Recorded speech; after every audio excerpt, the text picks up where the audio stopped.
It's not always bad news when inflation and interest rates go up. If you're a saver, you could be earning higher interest from your bank. And that's exactly what Singapore's largest bank, DBS, has done. From today, customers with a DBS Multiplier account will enjoy higher rates of up to 3.5% per annum, a rise from 3% for balances over $50,000. It's the first known local bank to increase customers' returns on their regular savings.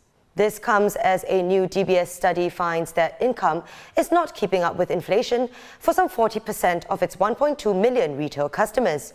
It means that over the last year, almost 500,000 people saw their income grow by less than 5%, which is lower than Singapore's average consumer price index inflation of 5.2% in the first half of 2022, and lower than DBS's own CPI forecast of 5.1% for this year.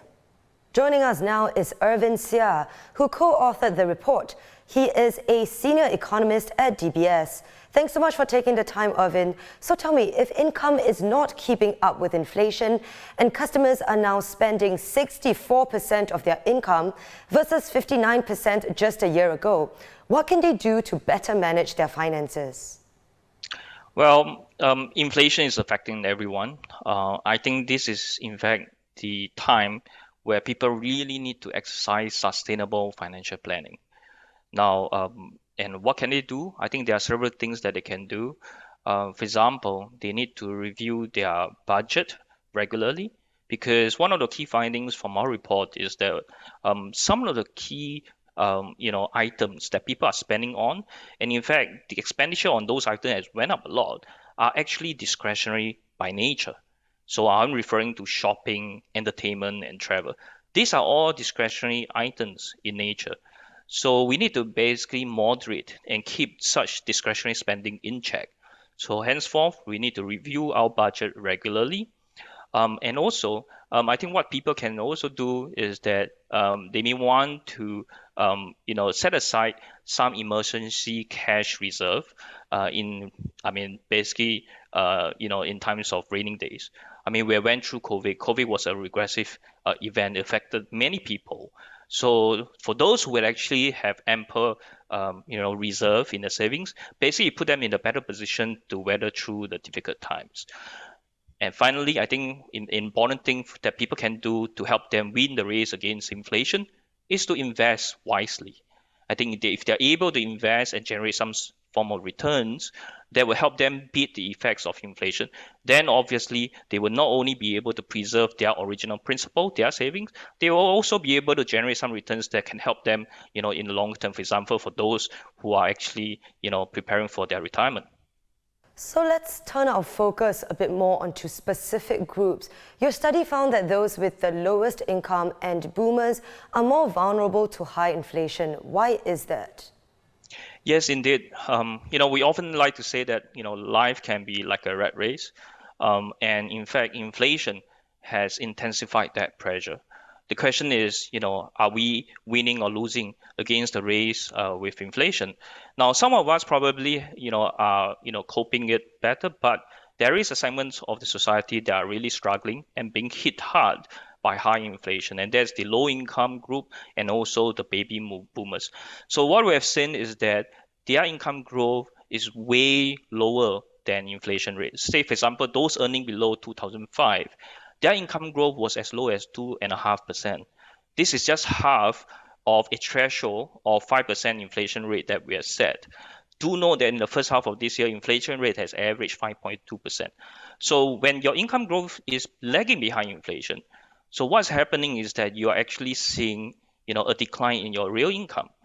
Cost of living has actually went up faster than the increase in your income. So therefore, you will feel stretched. So the low-income group and the baby boomers are the one that actually, has felt the strain more harder than the rest of the populations. Also, these two groups have seen an increase in their spending as well. If you look at the expenditure growth to their income growth ratio, we are talking about multiples of about 5.6 times. So in other words, their expenses has actually went up a lot as well compared to their growth in their income. And finally, these two groups also have a narrower bandwidth when it comes to their ability to stomach higher inflations, because at the end of the day, they spend more than 90% of their income. So if not for some of the government support measures, I think they will basically be going through a tough times if inflation continues to stay high. Irvin, is there any way then that they can sort of overcome this issue? Well, I think the strong Sing dollar definitely will help because the MAS has tightened monetary policy 4 times since October last year. Now, having a strong Sing dollar is important because it will help to keep imported inflation at bay. Because ultimately, about 60 to 70% of our domestic consumption are actually imported. So, if you're able to keep it, if you're able to maintain a strong currency, that obviously will ensure that the cost of the imports that is meant for consumption can be kept low. The government has also rolled out a 1.5 billion support package. I think that will go in some way in terms of helping the vulnerable segment of the society cope with this high inflationary pressure. But having said that, having all this policy support definitely will be useful, but it all boils down to individuals' responsibility. I think it is important for individuals, to keep track of their budgets, to ensure that they live within their means, and ultimately to exercise sustainable financial planning in order to put them into better positions to tide through this period of high inflation. That's really good advice, but now we come to the big question. Where is inflation heading next year, and how long is it expected to last? How crucial is it that we make these changes now? Yes, I think we really have to do what we can now, right? If required, we may have to tighten our belts, right? We need to be more prudent in our spending. Essentially, we need to live within our means because high inflation is here to stay. And in fact, in my opinion, even though on the short-term cyclical basis, our expectation is that inflation is near its peak.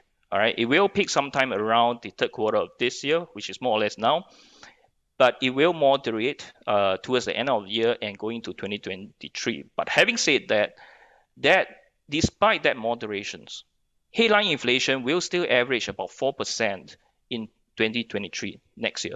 Now, how high is 4%? Now, to provide some context, the 30 years historical average inflation in Singapore is just barely about 2%.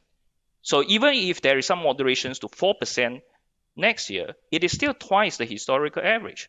So the point I'm trying to make is that high inflation is here to stay. And in my opinion, such high inflation number will probably last for about 2 to 3 years. So I don't think we should pin our hope for inflation to come down. I think we should do what we can and to ensure that we put ourselves in a better financial state so that we can weather through this period of high inflation. Ultimately, it is up to individuals' responsibility if you want to win the race against inflation. Thanks for watching. Be sure to subscribe to the channel. And hit the bell icon to be notified of new videos.